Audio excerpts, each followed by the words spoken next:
जब हम most wanted या सीरियल किलर शब्द सुनते हैं तो हमारे दिमाग में अक्सर एक मर्द की तस्वीर बनती है ना। लेकिन अगर मैं आपसे कहूं कि 19वीं सदी में भारत में एक ऐसी महिला थी जिसने धोखा, लालच और हत्या अपना पेशा बना लिया। एक लड़की जिसका बचपन मजबूरी में बीतता है, जो पहले बेची गई थी, फिर खुद बेचने लगी और आखिर में मौत का जाल बुनने लगी। कौन थी? यह कहानी है त्रिलोकिया त्राणी देवी, जिसे इतिहास के कुछ बिखरे हुए रिकॉर्ड्स में भारत की शुरुआती महिला सीरियल अपराधियों में गिना जाता है। लेकिन क्या वह जन्म से ही निर्दयी थी या हालात ने उसे उस अंधेरे में धकेला? आइए पूरी कहानी समझते हैं। साल 1855 पश्चिम बंगाल के एक छोटे से गांव में एक ब्राह्मण परिवार में जन्मी एक लड़की, नाम त्राणी। उस दौर में लड़कियों के लिए सपनों की जगह नहीं होती थी। 13 साल की उम्र में उसकी शादी एक 60 साल के वृद्ध आदमी से कर दी जाती है, बूढ़े से। 2 साल बाद पति की मृत्यु हो जाती है। 15 साल की उम्र में वह विधवा हो जाती है। और उस समय समाज में विधवा होना सिर्फ अकेलापन नहीं बल्कि सामाजिक बहिष्कार भी। उसी दौरान एक औरत उसकी जिंदगी में आती है, मीठी बातें, सहानुभूति का मखौटा। उसने कहा कि चलो मैं तुम्हारे लिए नई जिंदगी दूंगी। रानी उसके साथ कोलकाता चली जाती है विश्वास कर।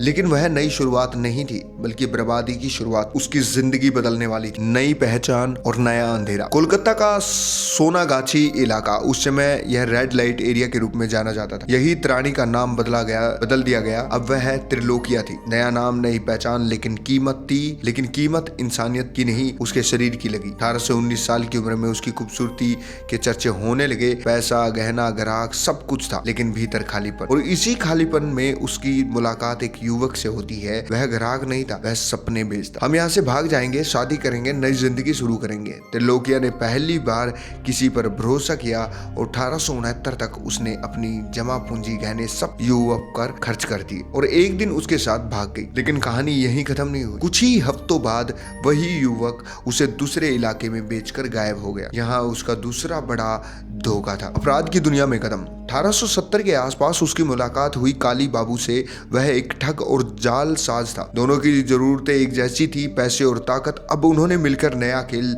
शुरू किया।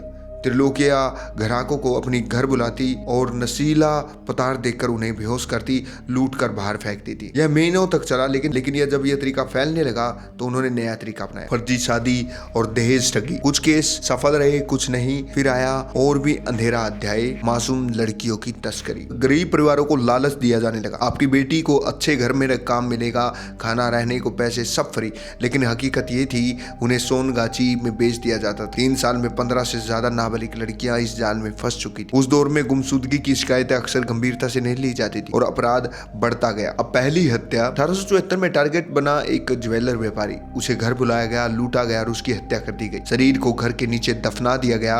1875 में काली बाबू पकड़ा गया और उसे फांसी की सजा हो गई। अब जो थी त्रिलोकिया थी, वो फिर से अकेली हो जाती है, लेकिन उसने रुकना नहीं चुना। उसके दिमाग में एक तालाब का जाल आता है। तब उसने नया तरीका अपनाया। वह दूसरी महिलाओं को कहती, एक चमत्कारी बाबा है, दुख दूर कर देंगे, लेकिन पहले इस पवित्र तालाब में स्नान करना हो। जैसे ही महिला पानी में उतरती, वह पीछे से आकर उसके सिर पर दबाव देती या पत्थर से मार डालती। पानी में डुबा कर हत्या करती, गहने लेकर गायब। 3 साल में कम से कम 5 महिलाओं को मौत इस तरह से उसने दी थी। लालच, अब उसकी रगों में लालच भर चुका था। गिरफ्तारी कांड, आखिरकार शक गहराया। जांच हुई, त्रिलोकिया गिरफ्तार की गई, मुकदमा चला और 3 सितंबर 1880 को उसकी अंतिम अपील खारिज हो गई। उसके बाद यह केस धीरे धीरे इतिहास की धूल में दब गया। यह कहानी सिर्फ अपराध की नहीं है, यह कहानी है टूटी हुई जिंदगी, बार बार मिले धोखे और उस दर्द का जो धीरे धीरे निर्दयता में बदल गया। क्या हालात इंसान को अपराधी बनाते हैं या इंसान खुद अंधेरे को चुनता है? इस सवाल का जवाब आसान नहीं है, लेकिन इतना तय है कि लालच और सत्ता की भूख किसी भी इंसान को खतरनाक बना सकती है। आप इस केस के बारे में पहले जानते थे?